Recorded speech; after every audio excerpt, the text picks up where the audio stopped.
Hello dear children, welcome to the Google Classroom of Sri Gokulam Public School Guruvayur. I am Jinisha, your EVS teacher. Hope you all have enjoyed your vacation. Before your exam, we had started a new lesson. Do you remember the lesson? What's the name of that lesson?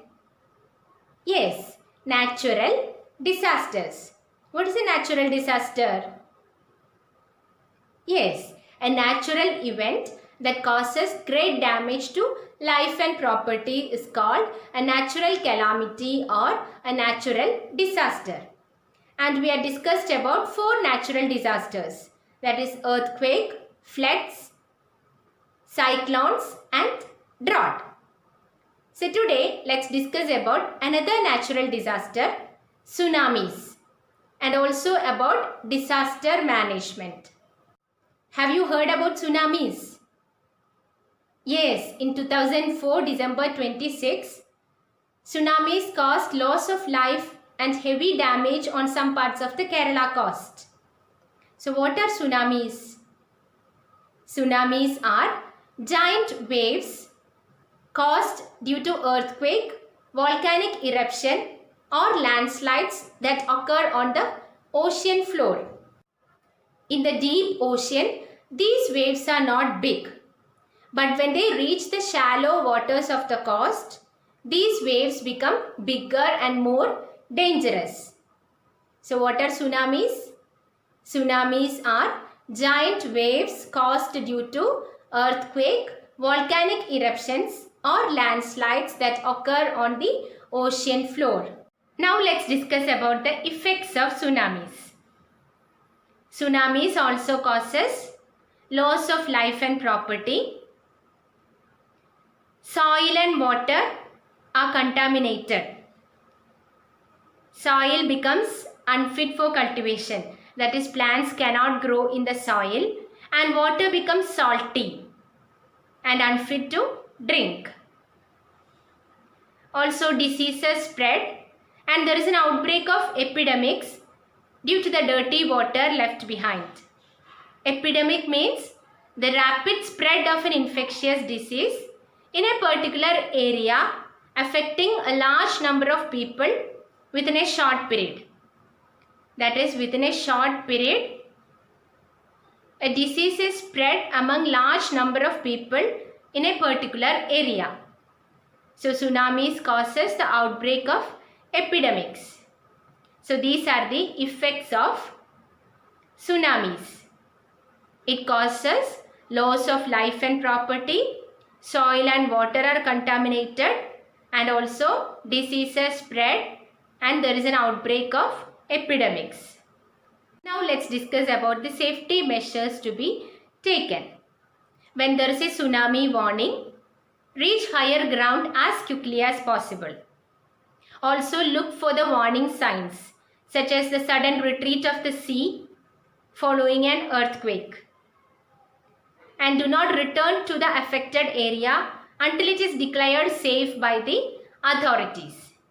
So these are the safety measures.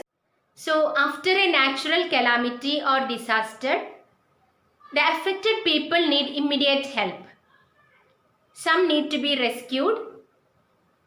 Some need basic necessities like food, shelter, clothes and medicines. And also the affected area need repair or reconstruction. Also disrupted power and water supplies need to be restored. Taking care of people affected by a natural disaster and also taking steps to prevent the recurrence of a disaster is called disaster management. The responsibility of disaster management is shared by the government, the army, the Red Cross and also voluntary agencies like NGOs, that is non-governmental organizations. So we have completed this lesson. Now let's do the text exercises. Take your textbook, page number 38. First section is choose the correct options. First question, which of these readings on the Richter scale indicates a minor earthquake? What is the answer? Yes, option C, 1 to 4. Second question, which of these waves form in the sea during a cyclone? Answer is option B, tidal. Third question, which of these can lead to a famine? Answer is option C, a drought. Fourth one, which of these disasters is indicated by the sudden retreat of the sea following an earthquake? What is the answer? We studied it today. Yes, option D, a tsunami. Fifth one, which of these is not a basic necessity for people affected by a disaster? Answer is option D, telephone network. Next section, fill in the blanks. First question, after a major earthquake, there are usually aftershocks that shake the ground for hours or even days. Second question, dash are caused by the letting out of extra water from the reservoir in dams. What is the answer? Yes, floods.